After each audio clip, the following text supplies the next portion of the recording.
What is up, everyone? Welcome to the Mind of Marsal podcast. This is episode number 129. I'm your host, Armando Marsal. You can find all of my work over at fantasyguru.com. Follow me on the Twitter machine at Armando underscore Marsal, as well as on Instagram, Threads, and TikTok at Mind of Marsal. Before jumping into it, I just want to thank each and every one of you for tuning in. I greatly appreciate you all.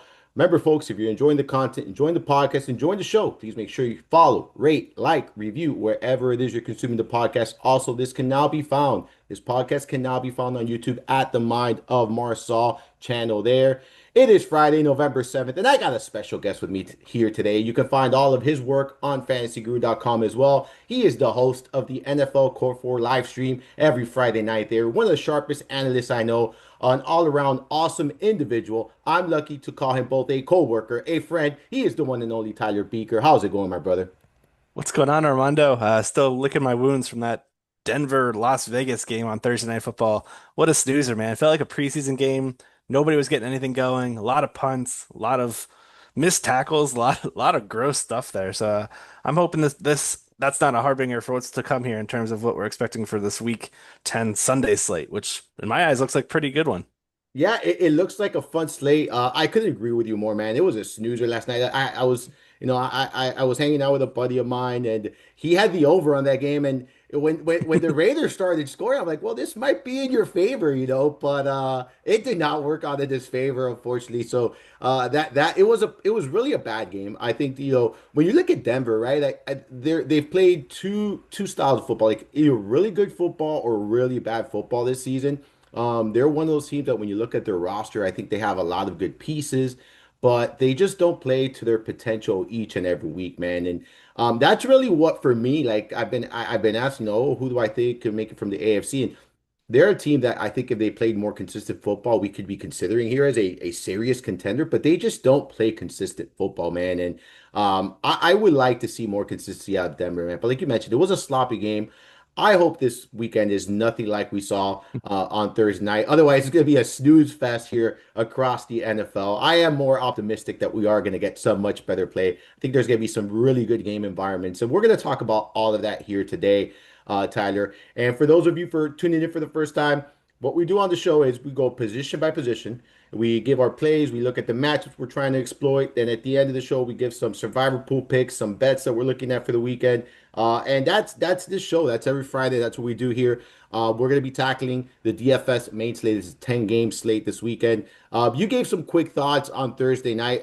Aside from obviously being a snooze fest, is there anything else you can take away from Thursday night? And anything from a fantasy standpoint that you want to point out? Great question. I'll say that Brock Bowers is not a panic button. Last week we saw a fantastic performance from him. And then keep in mind, this was him coming off multiple weeks of injury. We finally got to see him back in action and he didn't skip a beat. Then he has to turn around on a short week. I think they just really kind of overdid it with him in terms of their week nine usage and utilization, where they just kept it easy for him on week 10. Now he's got 10 days of extra rest before week 11. So I think that was really just maybe more of a game plan kind of oriented thing. So I'm not going to go on overly big tilt despite hoping Brock Bowers would have done more last night. That's probably my big takeaway. Yeah, I agree. I mean, we shouldn't be panicking, right? Like at all. Like we know what we're getting in Brock Bowers, right? Like he's an every week start at the tight end position. If you need to plug him in the flex, I think he's very viable flex play each and every week. Like he's a certified stud at the end of the day, right? And it's not going to be an every week ceiling game for him, and that's what we have to keep in mind. For me, I'm going to say this, man. We can't ignore Troy Franklin's role. I've been saying this, and I know you've been saying this too on your waiver wire article. If he's available, go out there. The fact that he's not owned in 100% of fantasy leagues at this time is mind-boggling to me. He might not give you that weekly floor that you want, but the opportunities that he's getting in Denver right now, he is their guy. Like, yeah, I like Cortland Sutton just as much as anyone likes Cortland Sutton, but we cannot deny what we're seeing from Troy Franklin. Like 9 targets again last night. Someone who continues to see plenty of targets. He leads the team in red zone targets as well. So his role is solidified. Even if you're not starting him, like this is what I've told anyone that has asked me about Franklin. Even if you're not starting him, this is the kind of receiver you want on your bench. Like this is the kind of depth piece that you want because this kid is used every week. He has a good red zone role. and he has a pretty significant ceiling. And if Sutton were to ever miss time, he's going to be that like go-to guy for Knicks. There's the history there. They played in college together, so I know he's still available a lot leagues, like because I see it in Discord. If he's out there, you don't have to start him, but you should prioritize him as a depth piece. I think he's a viable flex option, anyways, right? Like I do, given the kind of volume he has right now in PPR formats, he for me is somebody you can certainly consider as a flex option, especially in leagues where you're starting three receivers plus a flex. So, um, that's my thing. I know that he's not a popular name. I know a lot of people aren't excited about it, but he's that boring guy that's giving you a ton of opportunities on a week-to-week basis. So for me, if he's out there, go get him. Like, go get him. Any thoughts on Frank? I know you like him as well. I do, yeah. I've been starting him in my home league for several weeks now with all these buys. It just really has led to, between injuries and buys, the wide receiver position. I've been forced to start him for multiple weeks now, consistently producing high floor outings. We got the touchdown last night, which was nice, but yeah, I'm just there for the volume. And he and Sutton, 1A, 1B in terms of targets this year. Yep, 100% right there.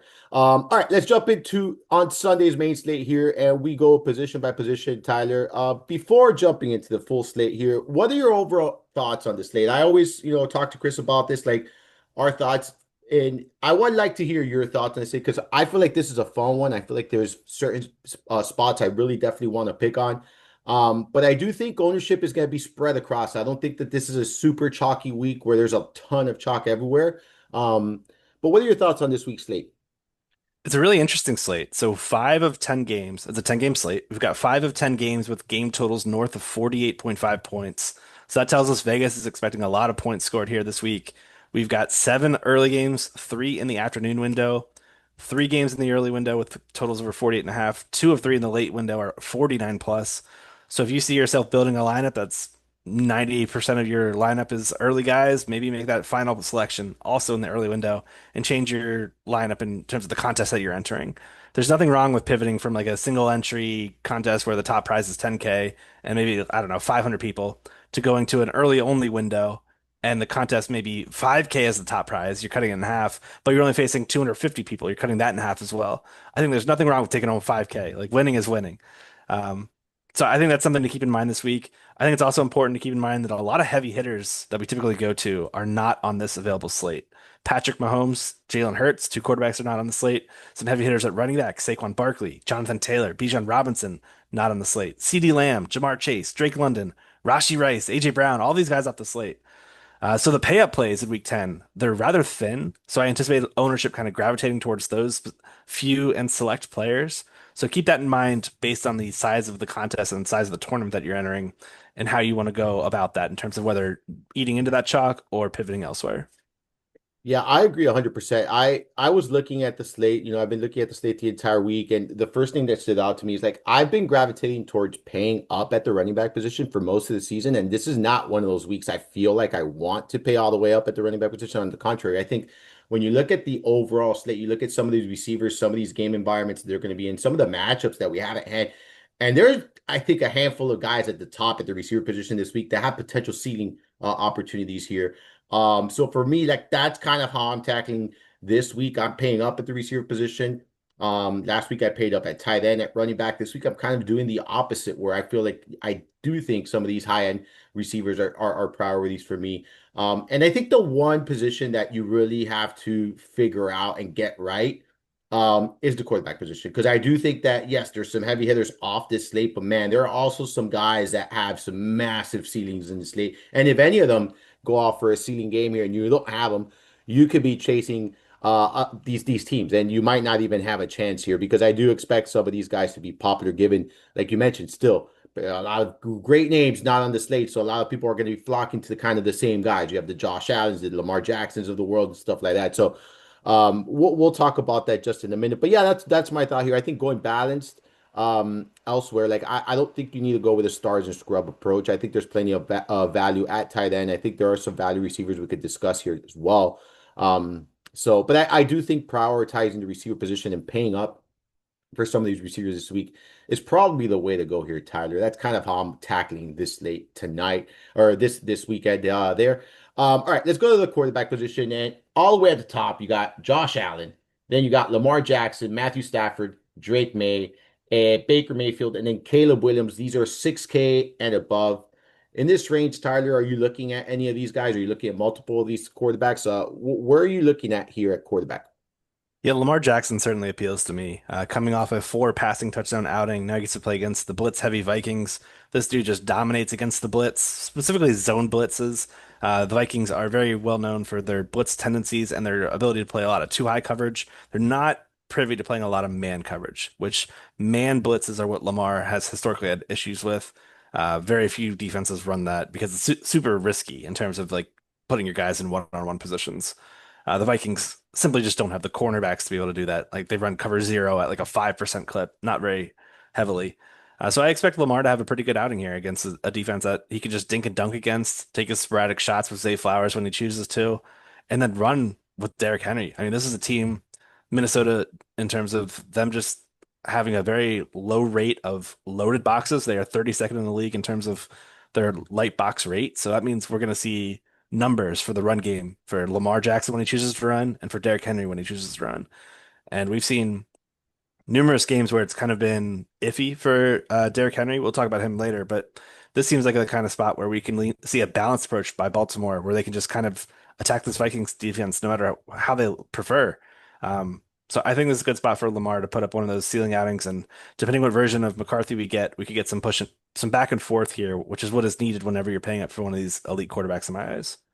Yeah, I agree. And you saw it last week, right? Like he picked apart the Dolphins and he didn't even have to run and he still gave you a Yeah. really nice performance. And that's the thing, like with Lamar Jackson, he has that element of his game, right? Where if he has a bad day passing the ball, he can still get there with his rushing ability. Like, and if he doesn't rush a ton, he can still carve you up, through the air. So at 6,800, I feel like he's a little bit underpriced as well, right? I feel like he should be Mm. more in that 7K range. 70, 7,100, where Josh Allen is like, I know it sounds silly because it's $200, but to me, I look at that, I'm like, there is just some value here to be had. So, this is one of those good game environments as well. I like the matchup for him. I like that call a lot. Josh Allen, obviously against Miami is appealing. The thing is, like what we've seen from, the Bills this season is kind of play to their opponent, right? And we know that Josh Allen has a phenomenal history against the Dolphins. He can carve them up. But if I'm going to invest in Buffalo, I'm probably going in a different direction. I'm not going to talk anyone off of Josh Allen, but he's the most expensive quarterback this weekend. I think he's going to be somewhat popular. And I feel like there are other players who maybe don't offer the same ceiling as Josh Allen, but I think there's relatively close of a floor for some of these players and still plenty of upside relatively, like when you look at compared to their salary, it's a very significant, ceiling for some of these guys. So I'm going in a different direction. I think it's a great play. I think Josh Allen is a phenomenal play. In seasonal leagues, you're starting him with your eyes closed for sure. But we're talking Yeah. DFS, we're talking price, and taking that into consideration. I'll tell you this: Matthew Stafford stands out to me here this week. And when you look at what he did against the 49ers last time, it's 389 yards, three touchdowns. San Francisco giving up 68% completion rate, it's tied for sixth most in the league. They've given up 15 passing touchdowns, tied for eighth most in the league, over 18 fantasy points per game. They ranked 25th in pass DVOA, 25th in pass rush. When you look at what Stafford has done recently, he's thrown for three or more touchdowns in four of his last five games. He has 26 plus fantasy points in four of those last five games. The only concern with me when it comes to Matthew Stafford is that he doesn't offer the rushing upside that some of these other quarterbacks have on this slate. And there are a lot of those guys on this slate in good spots. So that's my biggest concern with Stafford. But for me, I think he's very much in play here. I think this is going to be a competitive game. He's been on fire, man. Like he's been legit on fire. And given that price tag, even though he doesn't have that rushing element in his game, I think that he's very much in play this week. And Tyler, any thoughts on him? Big fan of that call. Yeah, really, really into Stafford this week. The problem that I have with it is it's super expensive to pair him with Nakua and Adams, which is Nakua and Adams. They're both top five wide receiver priced wideouts on DraftKings this week. So double stacking that, which is the way you go. I mean, when you look at how Stafford throws the ball, he is targeting his wide receivers at a 65% clip. That's top five in the NFL in terms of percentage of targets going to the wide receiver position. And these two guys, Nakua, Adams, they consolidate all of the targets, they consolidate the touchdowns. This is where you go. And we've seen that. just lights out play from Stafford these last 5 weeks. 3+ passing touchdowns in 4 of his last 5. He is dialed in right now. Does not look anything like 37 years old. I'm very, very impressed with him. I think getting a piece of this game is super important. Stacking it, though, is very challenging. That's the only hang up I have. I don't mind the single stack, like a skinny stack, if you're going to play in like some small field, 200 person kind of contest. That makes a lot of sense to me. But I don't know if I want to go up to Stafford. I might just play the wide receivers as a one-off. That's the only pushback. But it is a great spot. Yeah, and that's my thing, right? Like you mentioned, it's that game is going to be very expensive. You could run it back with someone that's cheap that I like on the other side, but still, it's still going to be costly stack here. And you have several other quarterbacks that are cheaper. You could stack them cheaper, and even Lamar Jackson. Like I feel like you could stack him with someone like a Mark Andrews in the spot. I like this spot for Mark Andrews, and it's not going to be as expensive as stacking someone like a Matthew Stafford here. So I agree with that. Like I think that's the biggest challenge when it comes to Matthew Stafford this week. Right under him, Drake May, man. Look, I talk about this young man every single week. He's like he and Daniel Jones. Daniel Jones is on the slate, so obviously we're not going to be talking Daniel Jones this week. But he and Daniel Jones are like the two quarterbacks I talk about each and every week. And I look at Drake May. Look, Tampa Bay has a very good run defense, so it's going to be tough to run against them. And I think he's going to be able to throw the ball here, right? You have plenty of weapons. He spreads the wealth here. Stephon Diggs is cheap. You can stack up with him. Hunter Henry's cheap. You can stack up with him. I know there's a cheap guy you like. I'm not going to steal your thunder there as well. Since Butte, is dealing with that injury. There's a cheap guy there in New England you like as a value there. For me, I think Drake May is firmly in play as well this weekend. Any thoughts on him? Yeah, I mean, the MVP chants are legitimate. He's quarterback one in completion percentage over expectation. He's quarterback four in EPA per play. Like you said, this game here specifically, the way the Bucks defense shows up, the way the Patriots defense shows up, both these quarterbacks are well poised to just drop back and throw it 40 plus times, with neither run game finding much success. Uh, May also, I was talking about how well Lamar Jackson did against the blitz. The only quarterback that's right up there with him is Drake May in terms of fantasy points per dropback against the blitz, QB2 in that statistic. And we know the Bucks like to blitz. They blitz at the sixth highest rate. Um, I will say, if you're not going this route, I don't dislike the idea of going with some Bucks defense. Drake May, like, I mean, he's playing fantastic ball. Do not let me misconstrue you in any fashion whatsoever. However, he's been sacked 12 total times over the last 2 games. He ranks number two in total sacks, number two in total sack rate over the course of the season. And it just seems like a great spot for Bulls coming out of the bye week to scheme out different ways to attack this defense against an offensive line that's, I think they're 22nd in ESPN's pass block win rate. Not fantastic. Um, that said, I do expect dropbacks from both sides heavily, which I mean can lead to turnovers, can lead to sacks. To me, this game screams shootout. It screams getting a piece of it, whether you're stacking or just trying to get an ancillary piece in there. But I like the spot for May. I like the spot for Baker. I think it's a fun game. Yeah, I like this game a lot, man. I think it's one that you want to target through the air, right? Like you mentioned it. I think you want to have Yeah. pieces of pass catchers, quarterbacks, whatever the case may be. I agree with you right there.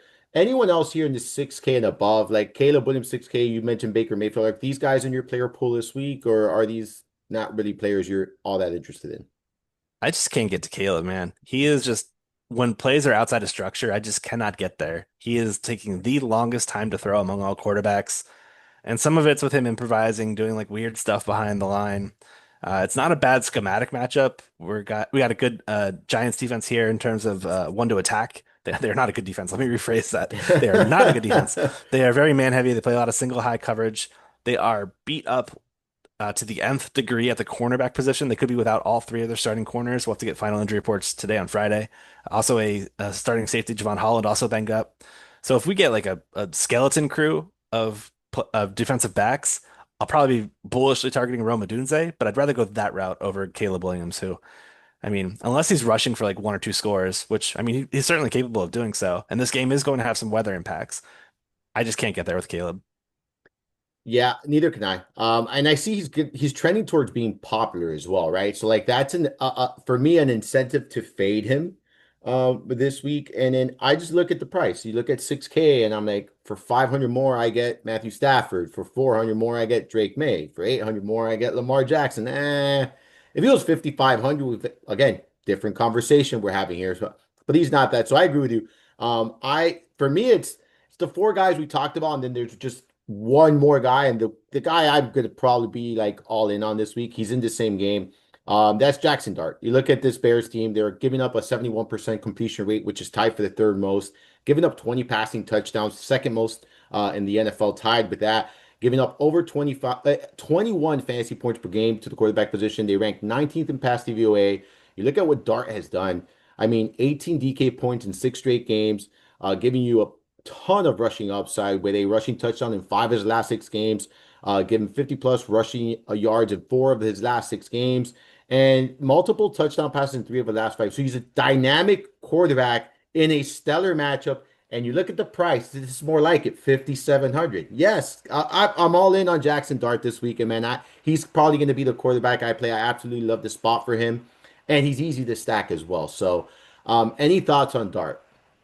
You mentioned sprinkling in some props along the way. Should we do it as the show goes, or should we save them for the end? Do it now, and then we'll repeat them at the end. Oh, but go ahead and do it now, Okay. bro. Yeah, Jackson Dart, 37.5 rushing yards. Got that over at FanDuel. We popped that in our Discord channel over at Fantasy Guru yesterday. I like that spot quite a bit. Like you mentioned, all those rushing angles in terms of him being very productive. He's also number one in scramble. I'm sorry, design carry rate ever since becoming the starter for New York. Throw in the scrambles, throw in the fact that this Bears defense is really beat up at every single level. Yes. It's just a great spot. You can also throw in some weather concerns where maybe they throw a little less. We did see the Giants sport a plus 8% pass rate over expectation on first downs last week, their first game without Scattaboo.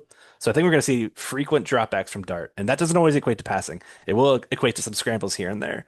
So I think he's a fantastic play. He's the cash game QB of the week in my eyes, given what you're getting here. 5,800, I'm sorry, 5,700, very, very attainable for him. And I think this could be a 20 plus fantasy point per game output here. Yeah, if you get that, you're Yeah. automatically winning. Like, I mean, that's you're in a great spot if you're getting 20 plus here. And he's done it numerous times since becoming the starter there in New York. So I absolutely love this spot for him. The Bears have been a defense we've been kind of targeting each and every week now. I mean, we saw what Flacco did to them last week. Like, hey, he torched Yeah. this unit, bro. Yeah, So 440 and four. And yeah. then you throw in the fact Kyler Gordon just added IR last week. Yeah, this Bears defense is just in shambles right now. I do have a question for you. If you were to go dart, would you pair him with a player or would you play him naked? I don't think you need to play him with a player, but I don't mind pairing him with Wandale. Like I feel Wandale is cheap enough where you can. If I'm good, so if I play Dart, I'm either gonna play Odunze or the backfield here. Probably Odunze though. And I maybe want to run it with Wandale Robinson, just stack this game because I do think this game has potential to like be high scoring. You have two really bad defenses here. We kind of saw that last week with the Bears and the Bengals. And I know weather could be a concern, but and I'm not expecting a 80 plus total here, but if we get 50 plus total, I don't think anyone would be stunned given the nature of these two defenses and these offenses the way they play. Like they're aggressive. These are two aggressive offenses, like you know what I'm saying? So um yeah, I don't think you need to, but I'm okay with doing so here. Nice. Any cheaper quarterbacks that you liking this week, Tyler? I'll hang around that 5,700 mark and go a little higher and go to Jared Goff, actually. Yes. I like that spot quite a bit. They are outdoors, so keep that in mind. Jared Goff's insane splits, home versus road. But they are taking on a Commanders defense that is very, very beat up. They're a very man-heavy defense. They just lost starting cornerback Marshawn Lattimore to IR. They have got several other defensive backs that are banged up. Trey Amos, cornerback, safety Will Harris, safety Quan Martin. A bunch of these guys are banged up here on the back end, and I just love all the weapons that we've got here for Jared Goff to go against. No quarterback last year was better against man coverage than Jared Goff in 2024. He's continued that over that first half of 2025, top 10 across the board in completion rate, passer rating, fantasy points per drop back. We may not have the mobility factor at play here, but there are certain games where Detroit just decides to put their foot to the pedal all 60 minutes and just tries to rack up the points. And it's tough to pinpoint when those matchups occur after a loss, whether you just saw against the Vikings, this seems like the type where, all right, let's get everybody going. Let's make this a get right spot here against a team that has no quarterback. Marcus Mariota, I'm sorry, man. I don't care if you run for 25 yards. You're throwing under 200.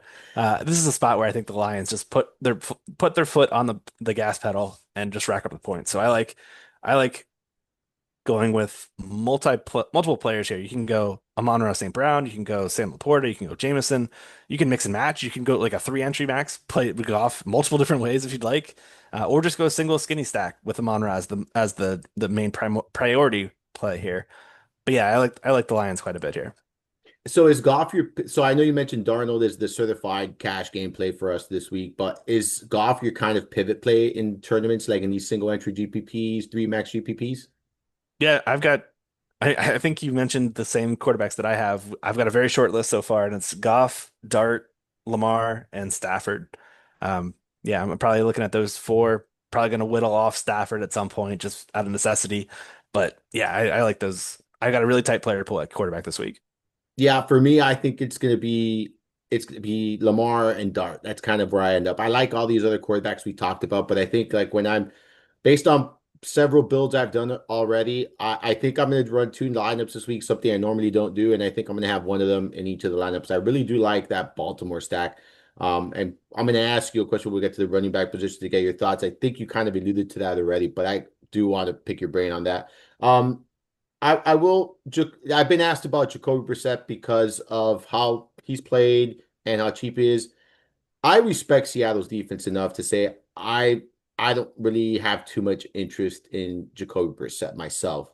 Do you have any interest in him? I thought we should talk about him.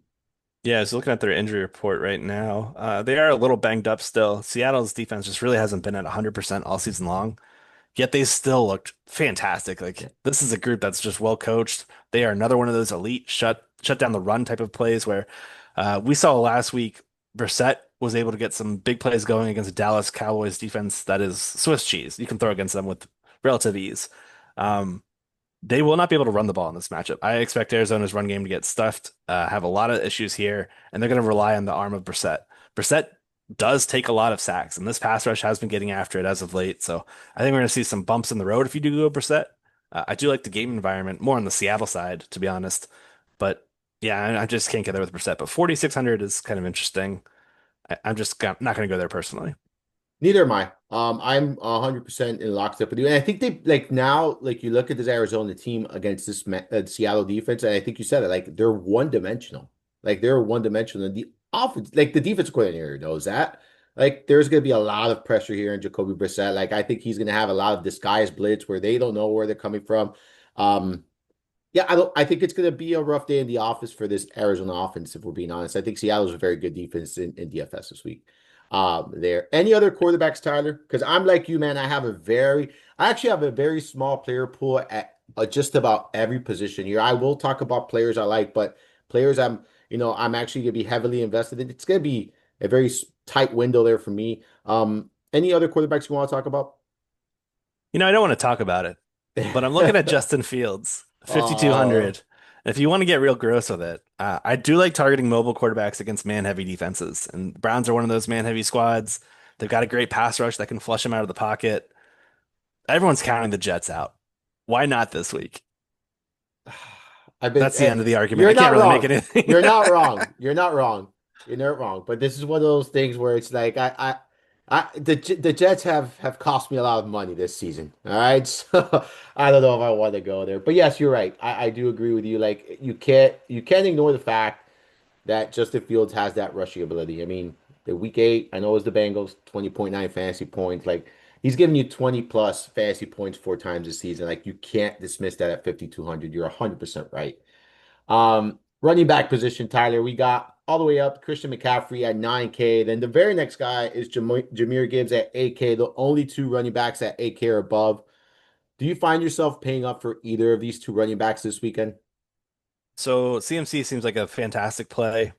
We've seen them really over these last like 2 weeks, basically since Kittle came back. The targets have been basically to Jawan Jennings, CMC, and George Kittle. Nobody else has over a 10% pass target share in that offense since those guys got Kittle back and he wasn't just blocking that first game. CMC, number 2 on this team with like a 17% target share. They're using him as an extension of the run. And he had a pretty darn good game last time against this defense, just basically through the air. They weren't able to run that well. That said, I probably don't have a huge burning desire to go there. I might rather go to Gibbs. But these guys are really priced up, 9K, 8K. where I think you can go more of the balanced look and kind of just fade this. I do want to see the final report for Detroit. They've got both Penei Sewell and Taylor Decker on the injury report as of Wednesday or Thursday when I did my initial write-up. So I'm going to circle back on that for Friday once we get the final reports. But should both those guys be in, I think you can make an argument for Gibbs. He and Montgomery bottled up for 65 total yards last week. That's an anomaly. This is a squad that can run on anyone, against anyone at any time. Commanders are number 8 in most yards from scrimmage to opposing backs specifically, so Gibbs can get there rushing and receiving. He's definitely in play. Yeah, I think if you're paying up for either of the two, it's Gibbs is the more appealing one of the two for the reasons you mentioned. I don't think I'm going to go all the way up this week into that range. If I'm going all the way up, it's going to be James Cook. Like that's who Yeah. I'm going to target. I've been targeting Dolphins defense each and every week, man. I have a little post that I post on social media, Phil Collins background, say I've been waiting for this moment all my life for any running back that is facing the Dolphins defense. And that's going to remain the same this week. Miami's giving up the third most rushing yards, 5.1 yards per carry, 23 fantasy points per game, over 23 fantasy points per game on both FanDuel and DK there, ranked 24th in rush defense per PFF, 27th in tackling, 30th in rush DVOA. He rushed for over 100 yards and a touchdown, scoring over 20 fantasy points in their last meeting there. James Cook he's been cooking. Like James Cooks has been cooking, man, and I'm in at 7,500. He's probably the highest price running back I'll be paying up for this week. Do you have any interest there? I know he's on the injury report or whatnot, but I don't think he sits this one out. Yeah, right before we went live, I got a report, an update that he will be playing. So Yeah. I'm very bullish on this one for sure. Uh, yeah, I mean he's also entering this game super hot. He crushed the Panthers 2 weeks ago, put up 100 yards against the Chiefs last week, and the injury list for the Dolphins again, something we got to check back again. But Zach Seiler, Bradley Chubb, Chop Robinson, all these guys banged up. They just traded away Jalen Yeah. Phillips. This defensive line super watered down, so I think it's a good spot for the uh the Bills, who are 9.5 road favorites against the Dolphins. I took the under in this game because I think we're going to see just a lot of rushing from James Cook and company. They're just going to be able to play bully ball against this defense. Yeah, and this game has a 50 over under. I agree with you. Like, might hit the under here, but I could see 21 points, 28 points from Buffalo rather easily. And like you mentioned, Cook could account for two of those touchdowns. His role in the red zone is solidified, like very solidified.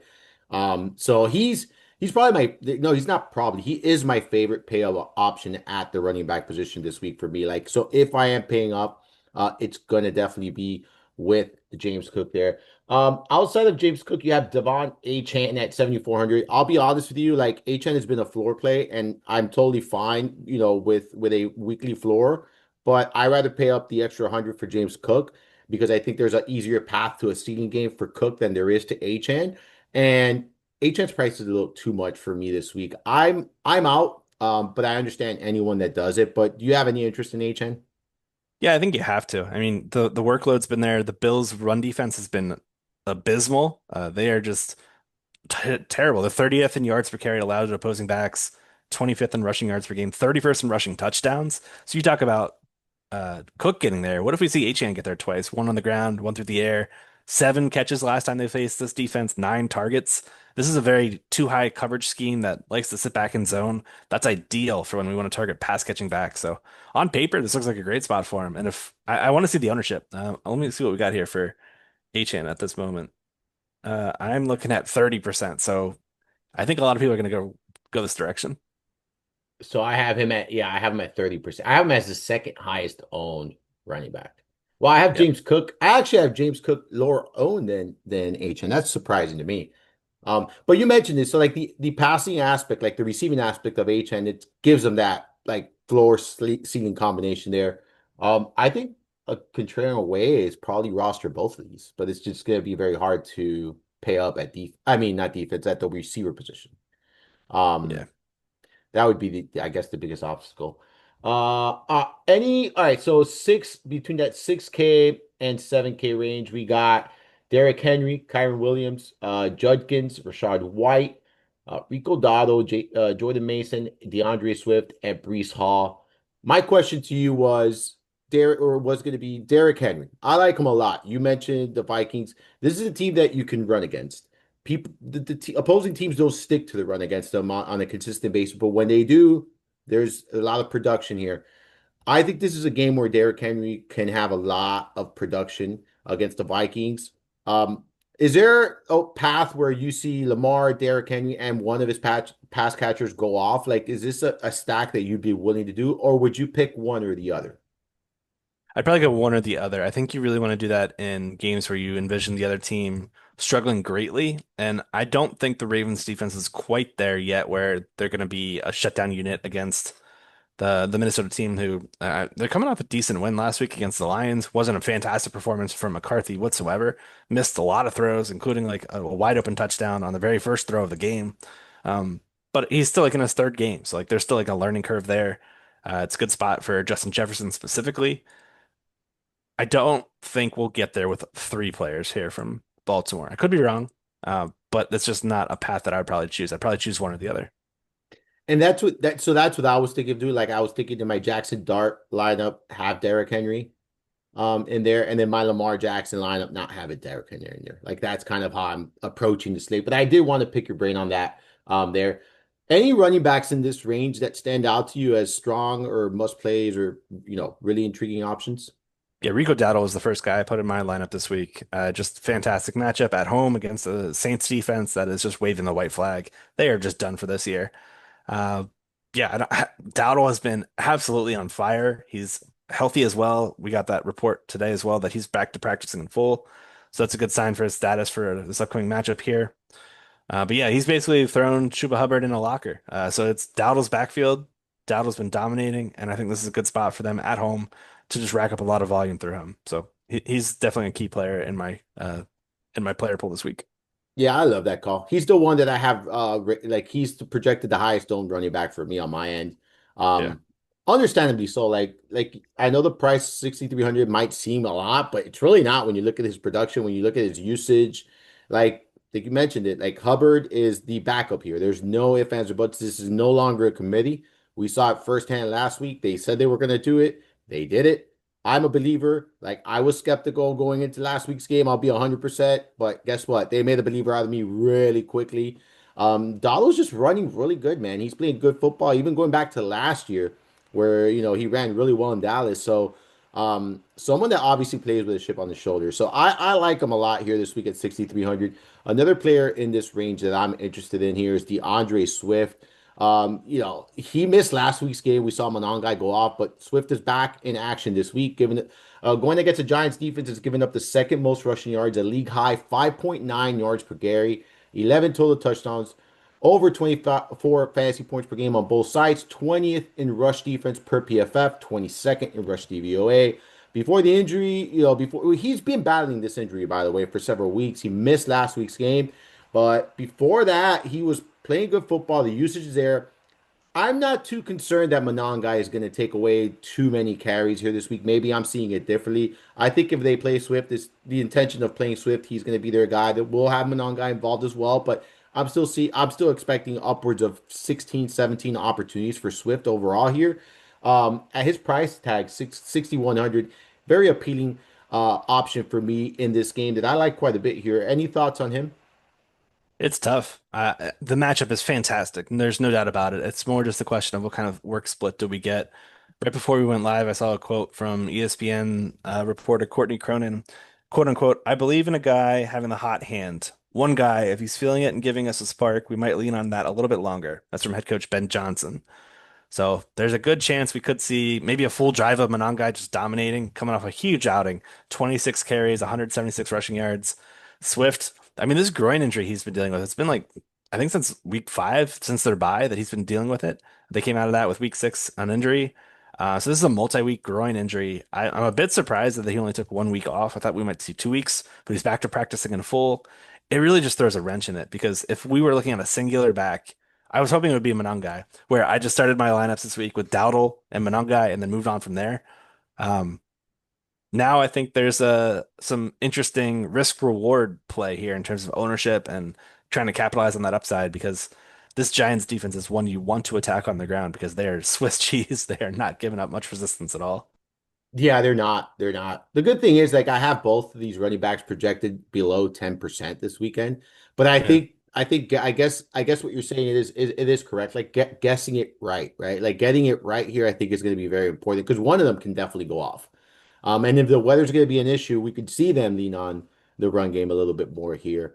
Um, Hopefully we get some more information on. I doubt we're going to get any clarity, but um, I think taking the risk on one of these running backs is going to be rewarding. I'm leaning towards Swift here, but again, Monangai did look good against the Bengals last week. Any interest in Kyron Williams at 6,600 against the 49ers? Yeah, it's not a bad matchup at all. I mean, the Rams rank number one in rush success rate right now, and the 49ers are bottom three in rush success rate allowed. So it's a really good spot for them. I'll say in neutral game scripts over the over the course of the season, the Rams are number two in neutral script pass rate. So they have been leaning on Stafford in the arm. We've seen it come through with the touchdowns where last year we were seeing a boatload of scores for Kyron Williams. It's really been pivoting over to Stafford this season. So I'm just kind of lukewarm on him. I'd rather go other directions. I think he's a fine play though. Yeah, he doesn't make my top five, but I do think he's a GPP viable option here. I much rather invest in the receivers than Williams in this matchup, but um, still someone that's viable in GPP. I will say this, David Montgomery at 5K. If you're not able to get to Gibbs, I agree that this team is going to come out and try to score points this week. Like I think they're going to try to make a statement this offense. Um, Washington, you mentioned all the deficiencies in the run game for them. So I think Montgomery is one of those running backs at 5K that, gives you what, 12 to 15 opportunities, going to get some red zone work. You just need what, a touchdown and maybe 70 yards, 75 yards, and I think you'll be okay there with at that price range. I think very feasible for Montgomery in this game, a game that I expect him to play with a significant lead. I think that that's going to be beneficial to him as well. He's what the value running back I'm looking at this week, Tyler. Any value guys you're looking at, or anyone else in that 6K range? Because I don't have much in that 6K range. We kind of talked about the guys we like. If you have anyone else in that 6K range that you're interested in, but if not, any value guys you're looking at. Yeah, Montgomery is certainly interesting. Whenever they've been playing with leads of a touchdown or greater, that's when Montgomery's been really playing at his best in terms of getting opportunities and volume. It's really been not the 1A, 1B that we were seeing yesteryear of Ben Johnson running the show. It's been Gibbs as the one and David Montgomery as the number two. So if you want to target Montgomery, it's going to be in a matchup like this. And the Commanders top five in most schedule adjusted fantasy points per game to the position over the last 5 weeks. So I think it's a good call there for some salary savings. I don't really have too many other punt plays. I'm kind of living in the mid to high range this kind of week in terms of the guys that I'm highlighting.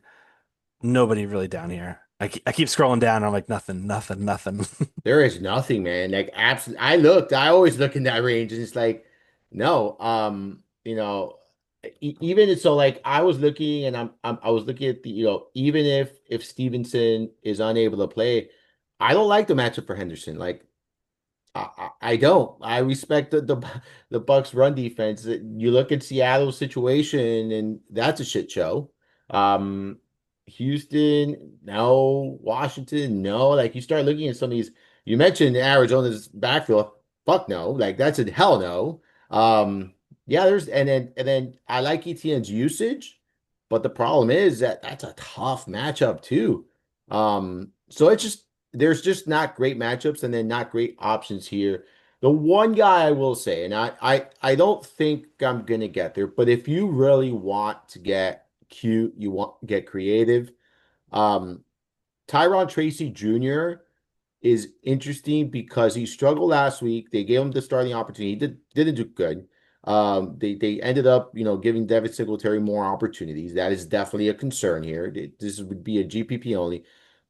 But the Bears defense is dealing with injuries. This defense hasn't been great. And Tracy has that, ability to catch passes in the backfield. He can run in between tackles. He has that element in his game that makes him appealing. But he can also flop here, right? Like he can start the game, and if the first drive he struggles, he fumbles, like that could be it for Tracy as far as receiving the full workload. So he's a massive risk.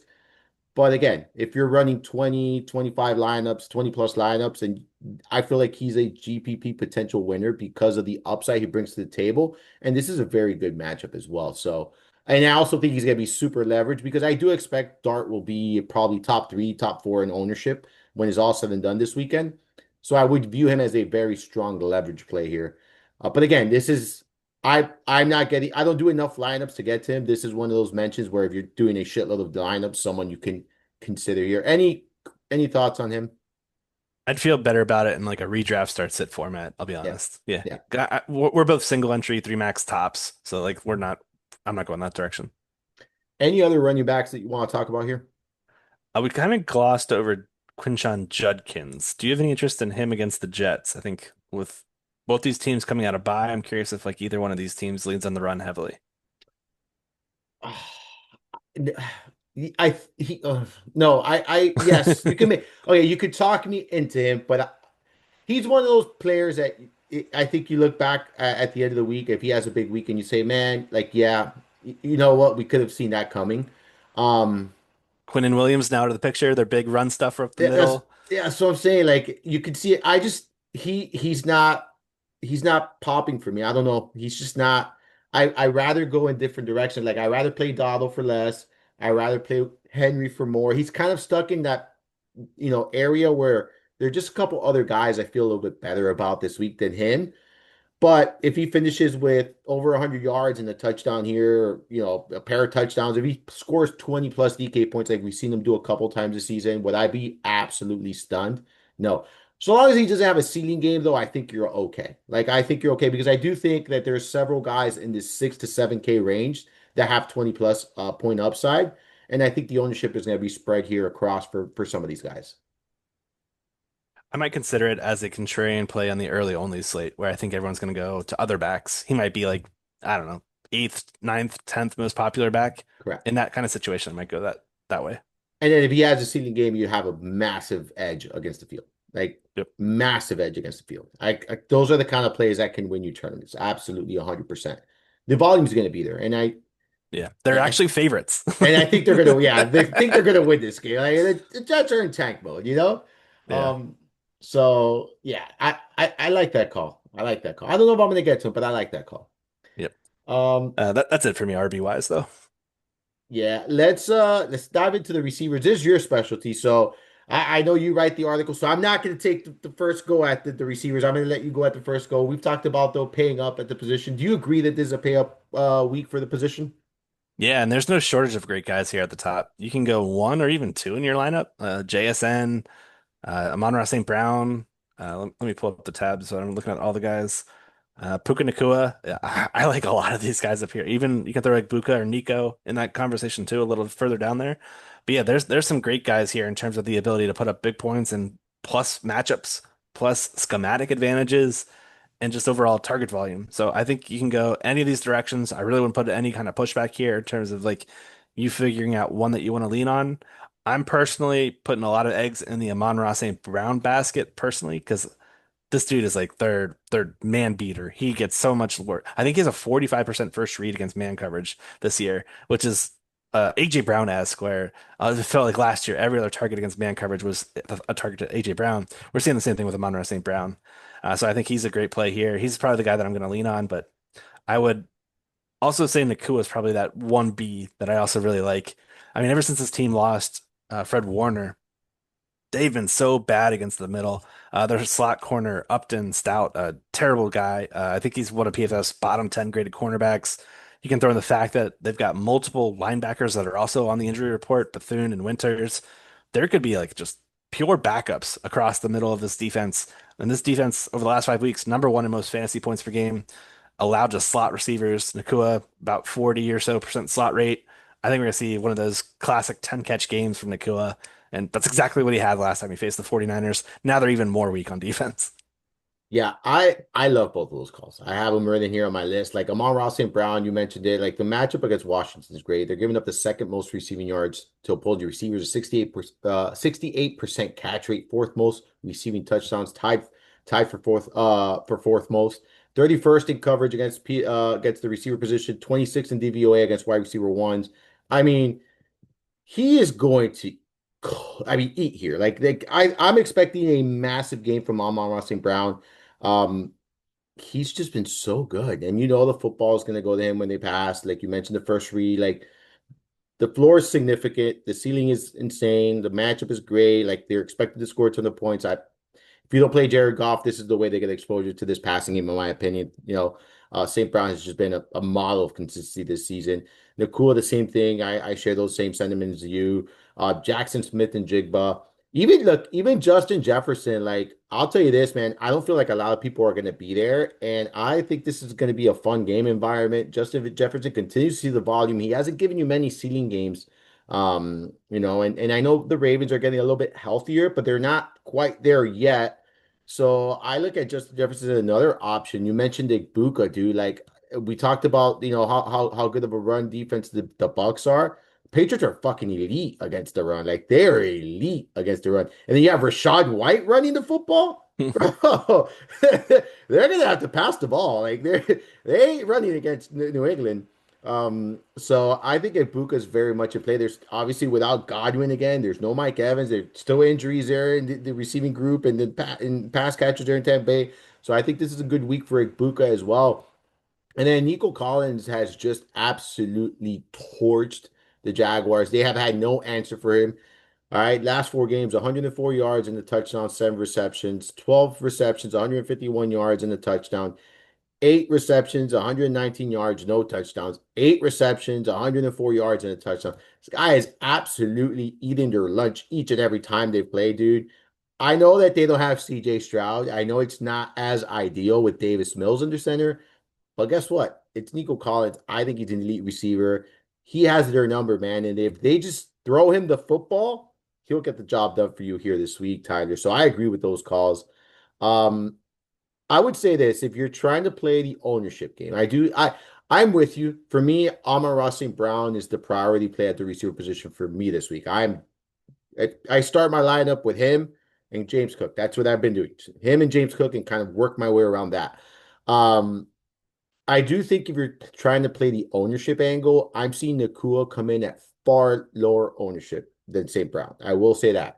So I have St. Brown as the highest owned receiver at 22%. Nakua, I have him at 13.8%. So a Hmm. big difference there in ownership. Whether that remains true or not by the end of the week remains to be seen. But I did want to point that out because that is a significant ownership jump there. It's about 10%. I know it doesn't sound like a lot, but it is a lot.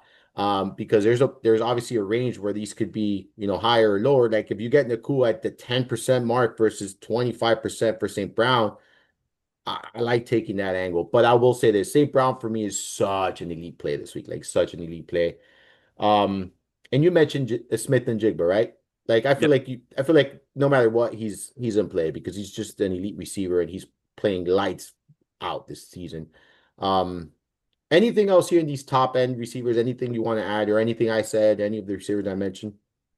Yeah, I'm just sorting by price and I'm looking at ownership at the same time. And Davante Adams comes in as the lowest owned, highest priced player among these like top seven or so players.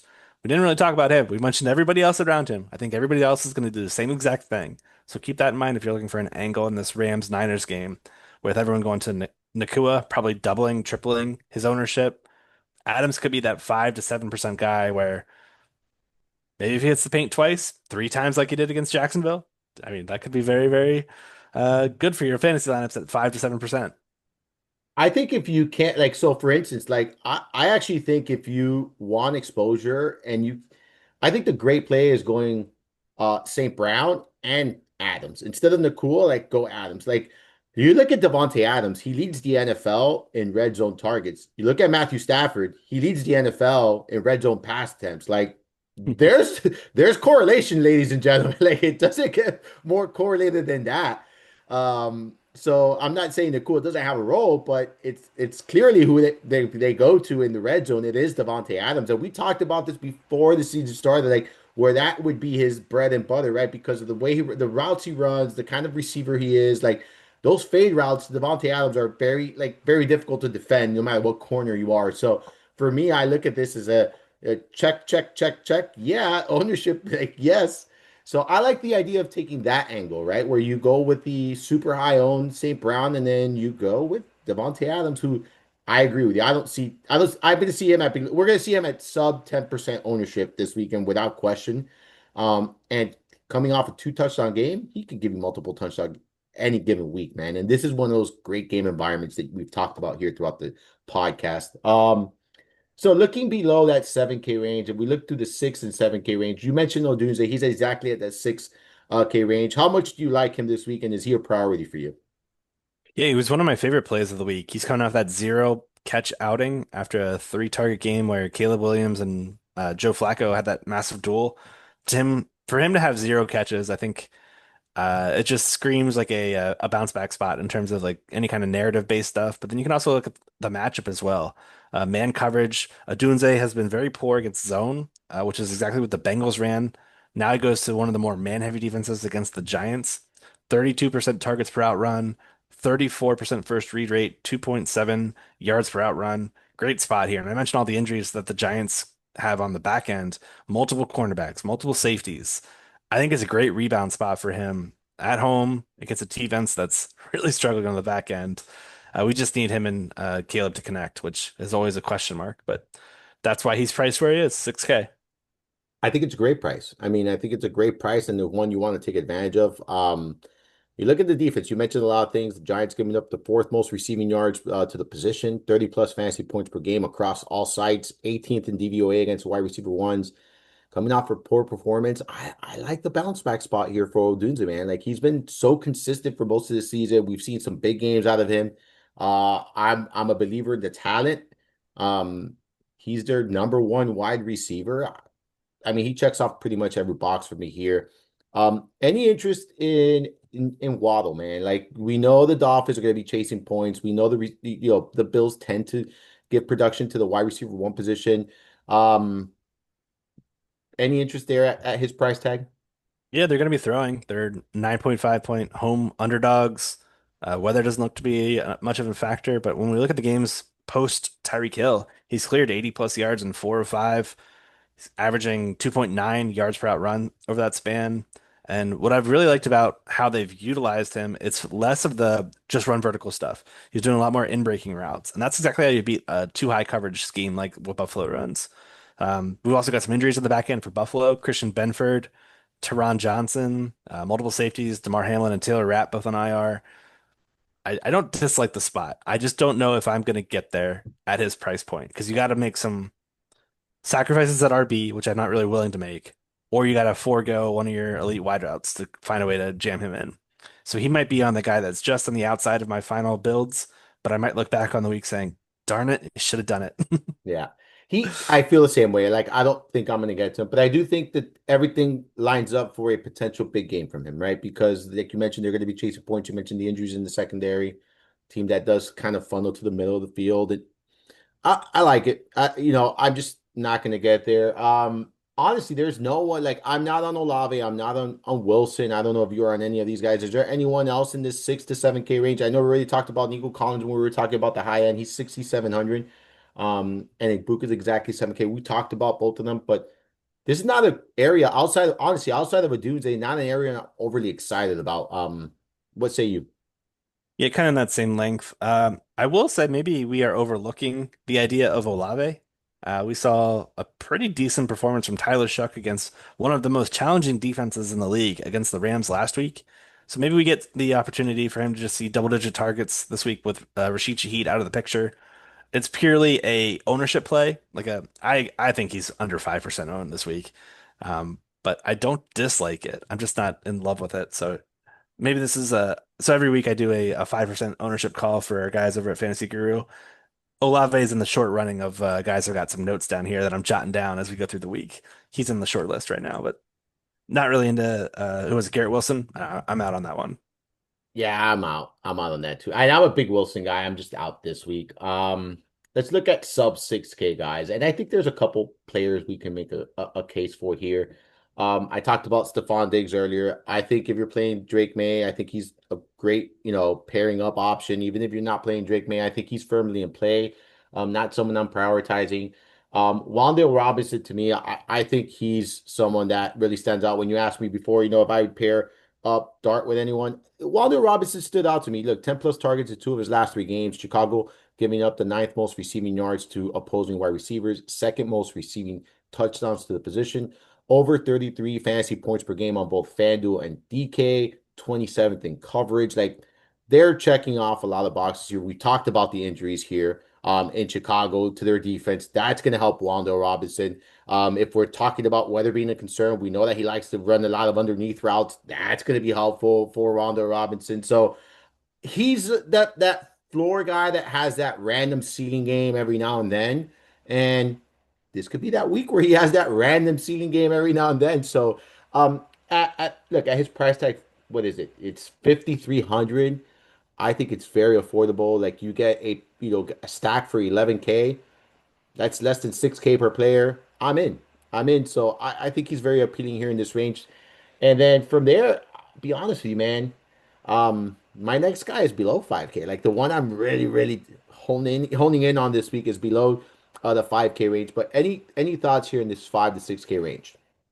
I'll add Zay Flowers to the list. I think he's interesting against the Vikings. We saw some guys that do that, like that inside outside split, do really well against this Minnesota defense. Devonta Smith immediately comes to mind. I think he ran for, I think it was 180 some yards against the Vikings not too long ago. Flowers, fantastic target share against the blitz for Lamar. He's like his number one read. Who else do we see? Amon-Ra St. Brown, Lad McConkey, both these guys also have some inside outside versatility there. So I like Flowers, especially if he's going to be low owned. I just fear he's going to be chalky, and when he's chalky, that's when I don't like to play Zay Flowers. Yeah, I have him as the third highest owned receiver this week. Really? Okay. I have him at 17.5 right now. It's not like Yeah. super like chalk, but still like third highest is a lot.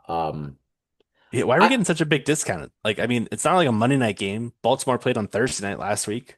I'm floored by the Lamar pricing, the Zay pricing, Derrick Henry's pricing. I feel like they want us to play them. Like, right? It's like the Yeah. sites are tempting us to play them. Um, I don't know if I'm gonna get like I don't know if I'm gonna get the Flowers. I like the call. Like I think that it's a good matchup. I think this, but the fact that he's gonna be chalky and you know, on this, I'd rather go in a different direction. But I do think if you play Zay Flowers and Lamar Jackson, you have to get like contrarian elsewhere, right? Because they're both going to be popular. I think it's a good call. I mean, he is too cheap. He should be in that 65, 64 range. Like he should be more expensive than Jalen Waddle this week, in my That's opinion. exactly what I was thinking too. Like Yeah. he should be more expensive than Jalen Waddle this week. Like so, like that's where I'm at with Zay Flowers. There. I mentioned one of the guys I really like at the sub 5K. Oh, do you have anyone else? Because I think we're pretty much in lockstep. There's not a lot of crazy appealing options here in this range. Like I know, like Khalil Shakir looks like he's popping in my model. I get it. I get why. Hmm. Um, but they spread the ball there, man, in Buffalo. And there's just one other guy. Like if I'm going to play a pass catcher here, we haven't even talked about this position. It's going to be Kincaid. I'll say it now. It's going to be Kincaid because Hell yeah. Miami cannot defend the fucking tight end position. Miami can't defend anything, but that middle of the field it's like a playground for football players for these teams. Like they just throw it there, and the production is going to be happening, bro. Um, but no, there's no receivers here in this 5 to 6K range. I do think there's several sub 5K guys. And my favorite one, though, I'll tell you this. My favorite one without question is Jawan Jennings at 4,600. Like for me, he is your value play of the week. Not because he scored the touchdown last week. I actually talked about him last week on the show. I talked about him on Sunday morning's live stream with Chris Rose. And you going into last week, he had 7 targets in the previous 2 games. So the opportunities were there. He's had at least 5 targets now in 3 straight games. It should be a competitive game environment. Too cheap in my opinion for the kind of receiver he is. The role in the offense, like at the end of the day, I know the Purdy he's better with Purdy, all that crazy. That's fine, but he's still gonna get the football, right? It's a competitive game here. Should be a good one at 4,600. Jennings to me really stands out as a strong, strong value option this week. What say you about him? I agree. Yeah, well, especially with Ricky Pearsall still out of the picture. With Rams on their side, Darius Williams banged up when they're starting cornerbacks on the outside. Mac Jones torched this defense on Thursday Night Football. Uh, I'm still floored that they were able to pull off that upset, and that was in Los Angeles. Now they're playing at home. I think this is a great game to get some pieces of. Jawan Jennings at sub 5K, very, very appealing. 35% first read rate against single high coverage, which the Rams run pretty often. So good volume, good price, everything checks the boxes there. What is the ownership you're looking at for him though? I'm thinking around like 15%. I got him at 16, so yeah, pretty Yeah, much, okay. yeah, we're right there. He's gonna be a probably top 7, top 8. Um, So for me, the way I look at it, if you want to get a little bit contrarian, I have this guy at about 12% is Jameson Williams. But the problem is I don't want to play Williams and St. Brown in the same lineup if I'm not playing Goff. And I just don't know if Goff is going to make my cut, right? Like, do you feel comfortable playing both of them without Goff?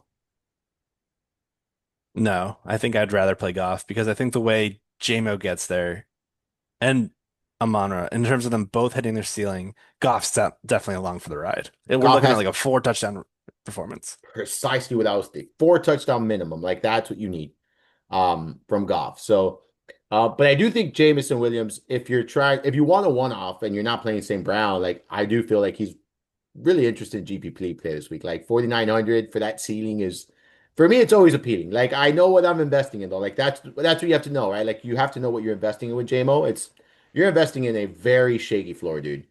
Um, any other receivers that you're looking at for value this week? Um, I don't mind Darius Slayton. Talking about Wandale. I liked Wandale quite a bit. I mean, the Bears are giving up a boatload to the slot. Yeah, Kyler Gordon banged up. TJ Edwards banged up when they're starting inside linebackers. But Slayton has picked up a lot of air yards. He had one big play called back 2 weeks ago for a touchdown. Um, yeah, there's a good chance in a game with a 47-point game total that we see one of these guys, Slayton or Wandale, go along for the ride with Dart to make winning tournament lineups. Don't mind some exposure there. He's only 4,300 on DK. I thought that stood out. Parker Washington, 4,700. I mean, we're getting all the news that Jacoby Myers is going to play on the outside. Washington in the slot. I mean, we've gotten a lot of positive buzz with Trevor to Parker in terms of targets. I believe it's 19 total targets these last 2 games, and they've got some rapport, which is notable given how few receivers in Jacksonville there are this week, how few receivers he has rapport with. So I think he's also in play, but not necessarily a favorite or a preferred play. But I think if we're spending up at running back, these are definitely viable options. yeah, I agree. I agree 100%. I think Parker Washington, he's giving you that stable floor. And remember, this Myers' first week. Like he's still learning the playbook. He still has to get that chemistry with Lawrence. It's not happening right away. So I still think Washington is going to be very much involved here this week against Houston. I like those calls. And Slayton, again, it's that boomer bust play, right? Like that Yeah. pretty big ceiling. Like you know what you're investing in. Like if you're playing Slayton, don't expect the floor, but there's definitely a nice upside compared to his salary there. Anything else at the receiver position here, Tyler? Maybe Tez Johnson. If we're trying to get some access to this Patriots Bucks game, I think he's probably going to shine in some points per dollar kind of metrics. But yeah, that's probably it. Maybe you could try to talk yourself into Kyle Williams. We saw Butte hamstring injury. Don't think he's playing. DNP's Wednesday, Thursday. I didn't check Friday yet. He's out. I But just checked. I okay, checked for that reason. I was going to ask you about Kyle Williams. Sorry. yeah, no, it's fine. We saw last week it wasn't really guys like Demario Douglas or those types of guys that came in to replace him. Like Boutte missed the entire second half of last week's game. It was Kyle Williams that really saw the big jump. This is a guy who was turning heads in preseason, looked great during all the month of August. A lot of beat reporters talking him up. And we know the Patriots want to sling it. They're top 10 in pass rate over expectation. 3K, like it's what he gets you. That's really what the argument is for Kyle Williams. It's a pure question mark. Even Boutte, I thought was always a thin play where we're just hoping for a touchdown. Kyle Williams is basically the same bet without any certainty in terms of playing time because we could see Mac Hollins getting a good amount of those routes as well. Both those guys kind of operate as the big quote unquote X. So we'll see how that one plays out. But 3K is kind of interesting. It is. It is. And I was going to ask you about him before we went to the tight end position because I know that he's in your article as one of those cheap super cheap options there. Min price so you get what you pay for sometimes, right? Min price is what you're paying, the absolute min for a receiver. So just keep that in mind. But there is definitely a path to an increased role and obviously a path to decent production here. We talked about this game where we're expecting both of these teams to have to lean on their quarterbacks given how tough the run defenses are for each of these teams. So keep that in mind there. Tyler, the tight end position. Normally I don't pay up, and last week I did. This week I will not be paying up. The highest priced tight end is Trey McBride, 6K. Very next guy is George Kittle, 4,500. So obviously a significant drop off in price there. Before getting down to below the 6K. Are you paying up this week for Trey McBride? I will not be prioritizing that Yeah, click. I yeah. don't blame anybody that wants to. I will just not be. Same here. Same here. I agree with you 100%. I'm just not doing it. I won't blame you if you do. I'm kind of hovering in that for the 4,500 range. I feel like there's a couple guys. I mentioned Dalton Kincaid. Like when you look at the matchup here against Miami, we know it's very good. Miami ranked 30th in DVOA against tight ends. They've given up the third most receptions, third most receiving yards, 83% catch rate. They're tied for second most touchdowns allowed, top five in fantasy points per game. Kincaid, five catches, 66 yards, and a touchdown in their last meeting. They can't defend tight ends. We saw Mark Andrews. We saw multiple Ravens tight ends score against them last week. Um, I think if you want to get exposure to this Bills offense and you can't get to James Cook, I think this is another way to go about it, right? I think he's a very interesting play. 4,300 seems very, affordable for his ceiling, his upside here. He's one that stands out to me. Any interest in Kincaid and then any other tight ends you're looking at? And is it a boy or girl? That's a girl. My dog's in the background for those I that are listening. I think she agrees. I think she agrees. Yeah, Your dog is sitting there saying, what are we talking about Kincaid here, huh? What do we got about going on with Kincaid? So your dog agrees. Do you agree that Kincaid's in play this week? I do. I mean, we were talking about Betts a little bit ago. He was one of the first plays that I put out there in terms of the over on his receiving yardage. He's just been playing on fire, 100 plus yards in two of his last three games. This is the way you beat the Dolphins too, I think, is via the tight end. We saw him picking up big chunk gains the last time he faced this unit. I love that call a lot. I'm here to say though that I don't think if you play James Cook that you need to omit Dalton Kincaid. You can certainly play them both. There's a good chance we see the Bills drop 28, 30 plus points against this defense with both these guys finding a way to pay dirt and putting up big weeks. So I think Kincaid's in the player pool. Laporta is also in my player pool too against the Commanders. I just want to get pieces of this Lions attack no matter where we go. Kate Otton's the other guy that appeals to me too. 3,900, just a hair below 4K, but with all these banged up wideouts for Tampa Bay, I think he's an affordable way to get access to this game if you don't want to invest in the Patriots pass catchers because it's kind of spread out targets. If you don't want to invest in Egbuka because he's 7K, you'd rather spend up elsewhere at St. Brown, Nakua, whoever you want to choose. So Otton to me, he's had some pretty darn good volume in these last few matchups here for the Bucks.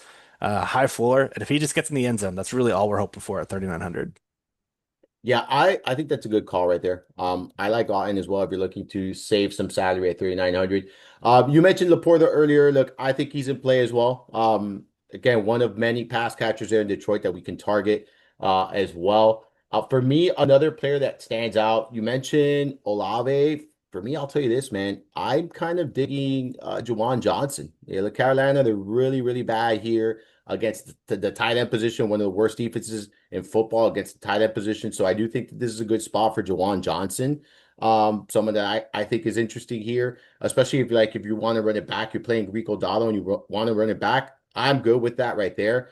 Someone that I have interest in there quite a bit. And then Mark Andrews, we've kind of been alluding to this like throughout the show, like pairing up, Lamar Jackson. I'm not chasing Mark Andrews' production from last week. Like that's not what I'm doing here. But this is what I'm doing. Like you're getting a cheap stacking option here with your tight end. You have 3,400 Mark Andrews, where again, you got to know what you're investing in. Is touchdown or bust. Like that's what we're doing here. We're doing touchdown or bust. And one of the things that, like for me, is if you pair up Lamar Jackson with a Mark Andrews and Mark Andrews doesn't get there, Lamar Jackson can still get you for both of them, right? And you're not getting a high end, you're not paying high end dollar for Lamar Jackson here this week. I think the ownership is going to be relatively, small for Andrews week. I'm not showing him as a popular play this week. When you look at the Vikings, they rank 20th in DVOA against tight ends, giving up a 78% catch rate. I don't know. I think he's interesting in tournaments, and I feel like he's one of the pairing options. You don't have to pair Lamar Jackson up with anyone, but I do think that if you're pairing him up, he and Zay Flowers would be my two options, and I think you're getting great discount on Andrews here this week. So, is he volatile? Sure. Recommend him in cash? No. But in tournaments, I do think he's very appealing here this week. Any thoughts on him?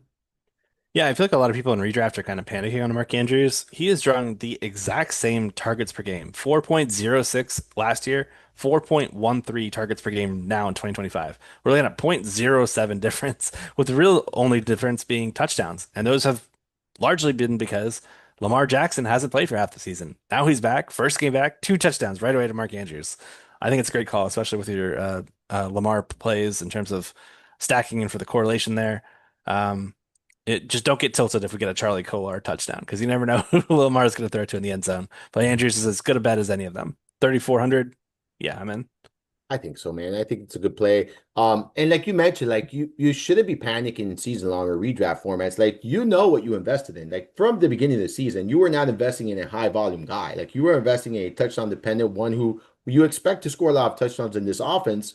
But like you mentioned, Lamar Jackson has been hurt. This team has been hurt. Like this team hasn't looked like they haven't been playing Baltimore Ravens football the entire season. Like you would just that's what it is. Um, I think this is a statement game for them. I do think they have to come out and win. Yes, everyone was expecting them to beat Miami last week. There's no denying it. I think a lot of people are expecting them to win this game, but this is going to be a much more competitive game, right? And two teams really that, Minnesota needs to keep winning. They're in a tough division, and the Baltimore Ravens need to keep winning. Like they have a chance to win that division. They need to keep winning to do so, though, right? So, I like that. Two other cheap guys, like if you're not paying up, are Hunter Henry, if you want that correlation with Drake May. And I think TJ Hawkinson, like his floor has been very volatile here, but when you look at the Ravens, man, they rank 29th in DVOA against tight ends. They've given up a league high 87% catch rate to the position. As competitive a game as I expect this to be, I do think that the Ravens are going to be playing with a lead here. So I do anticipate, that they're going to rely on the passing game a little bit more. Aaron Jones is digged up there. Like, Jordan Mason's really not a big pass catcher. So I could see a path, to some opportunities here for TJ Hawkinson. Again, if you're trying to save salary, just gave you a couple guys. For me, it'll be Jawan Johnson, Mark Andrews, and then you got a combination of Hunter Henry and or TJ Hawkinson as value options. But that's really where I'm at tight end. Not really a ton of options here. Any thoughts on either of those? I'm a little less bullish on TJ Hawkinson, where I'd rather just pay up for Justin Jefferson, I'll be honest.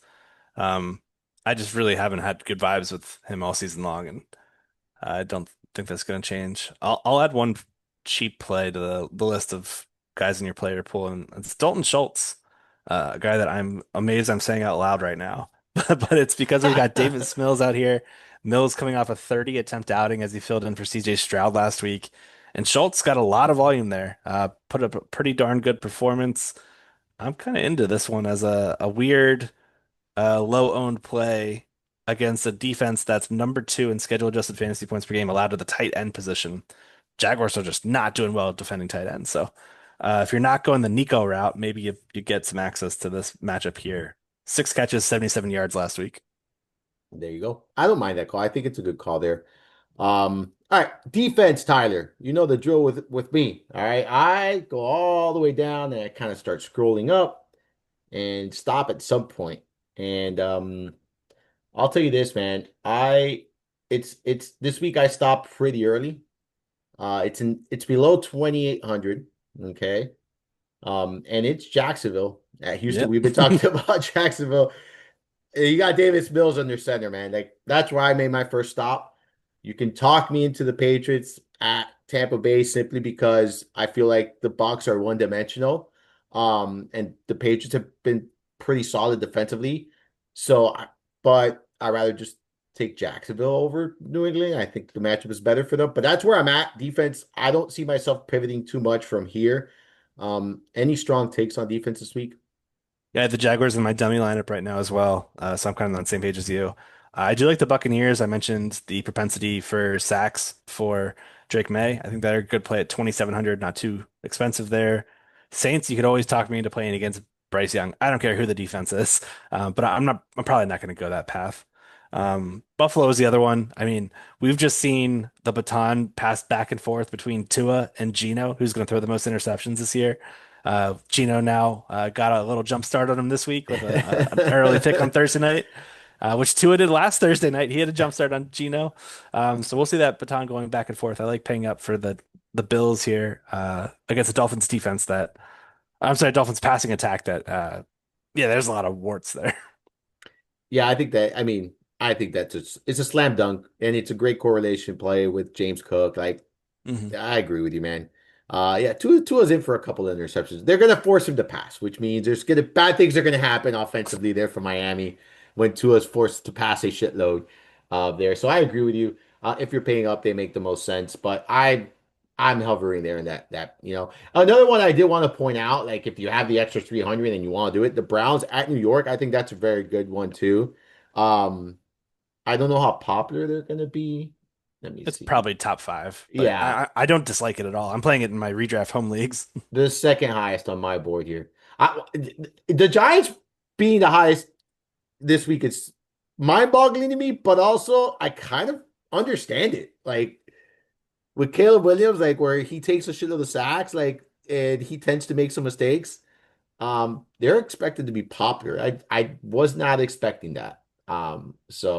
And then your Bills, by the way, the lowest owned projection tight end. I mean defense there.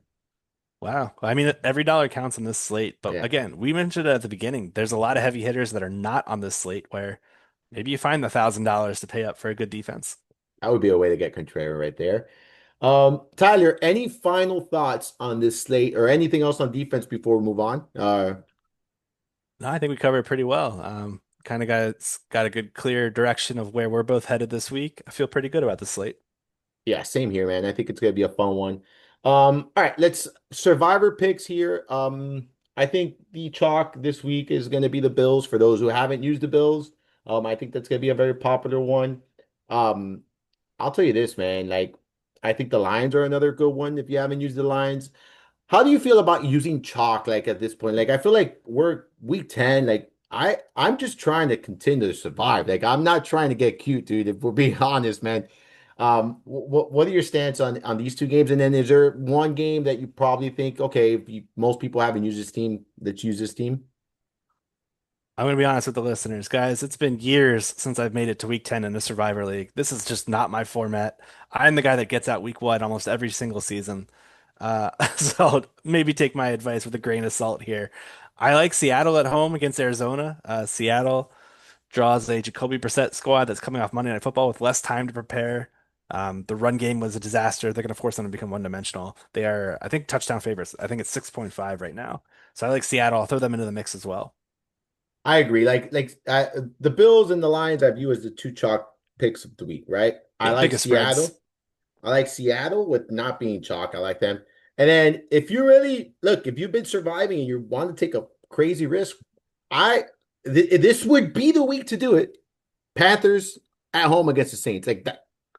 Like listen, are you excited about the pick? Absolutely not. You're going to be sweating throughout Sunday, 100%. But I don't think there are many other weeks you're going to feel okay about the Panthers. This is one of those weeks there that I don't mind it. I got booted when the Falcons beat Miami. That's when I Mm. got booted from mine. So I made it that far. I think that was week 8, I think it was. So I made it that far in my survivor. But again, really ever make it this far, man. It's very volatile. Very volatile. All right, let's talk some bets here, Tyler. And you've already mentioned a couple here that you're on this week. I'll tell you this, man. I like Jacksonville on the road getting or not getting, I'm sorry, with 1.5. They're 1.5 favorites here, but I like them on the road. I think they could win this game. I know Houston's defense is really good. Um, but I think Jacksonville's going to go and get the job done, and I think they'll win by more than 2 points in this one. Um, what bets do you got cooking this week? Yeah, I got a few over on fantasyguru.com. One of my favorites is the Dalton Kincaid play. We talked about that a little bit ago. I like the over on his receiving yards. For those that are trying to get some early action over on the London game, Alec Pierce, I like him over 50 receiving yards. We saw him pick up nearly 200 air yards last week, 13 total targets against the Steelers. Steelers and Falcons, very similar defensive scheme wise. So it's a good spot for me in terms of looking at Alec Pierce get going. So let's pad the bankroll before we get the actual slate kicked underway with an Alec Pierce over. There you go. There you go. I like that. I like that quite a bit there. Let's look at like for me, like I like you mentioned. So what's your Kincaid one? Because I want to say a little bit different one here. But what's your Kincaid one? You have what's the receiving yards? Let me pull it up real quick. It is over 40.5 receiving yards. 40.5 receiving yards. That'd be That might be up by now. Yeah, that was yesterday. I posted that. okay. I look, I like the anytime touchdown. Like Yeah. I like the anytime touchdown for him. I also like, I'm not gonna lie to you, I like the over, all right, over 5 receptions for HN. I think he's gonna clear that. I think they're gonna have to dump it to him as well. So I like the over 5 receptions on HN. I like the anytime touchdown for Kincaid, and I like Jacksonville -1.5 here on the road. Um, and I'll give you one more. I usually just do one or two, but I'm gonna give one more because I have a bunch listed here. And I like New England on the road getting the points. I do like them getting 2.5. I think they go out to Tampa. I think they win this game. Um, so 2.5, getting 2.5 there from New England. I like that quite a bit there, Tyler. Anything else here? Anything else before you let everyone know what you got cooking this week or what else you got going on? I know you have a huge article coming out this weekend that I love to read each and every week. But anything else on the betting side? Betting side, no, just be on the lookout for official plays listed in our Discord. Shout out to our dude Jeff coming off a massive outing on Thursday Night Football. It was a dumpster fire of a game, but Jeff threw out the Tyler Lockett receiving yardage ladder, hit every single rung all the way up. Who'da thunk? Tyler Lockett, massive, massive performance. Jeff did, and that's why you subscribe over at fantasyguru.com. Yes. Speaking of Fantasy Guru, I've got my game script article coming out on Saturday that goes game by game, looking at how projected pace of play, play calling matchups, um, all these things kind of intertwine in terms of how we can expect them to either boost or decrease a player's expected fantasy output. So if you're looking for some context behind the rankings and behind how we feel in a game, highly recommend reading that. It goes game by game for the main slate. I will have that posted Saturday midday. And then tonight, Friday night, I've got my friend, my good friend Armando Marsal joining me for the Core 4 live stream over at fantasyguru.com. Thank you again for joining me on that, where we will chat this slate again. Maybe add some new spins and a few extra details for those that are looking out. But yeah, that's what we got going on over there. So excited for this upcoming weekend. Should be a great week 10. Yeah, man, I am looking forward to it. I get excited every time you say, "Hey, let's go on the show." I'm like, "Yes, I love it." Friday nights, talking some football with you, always a good time there.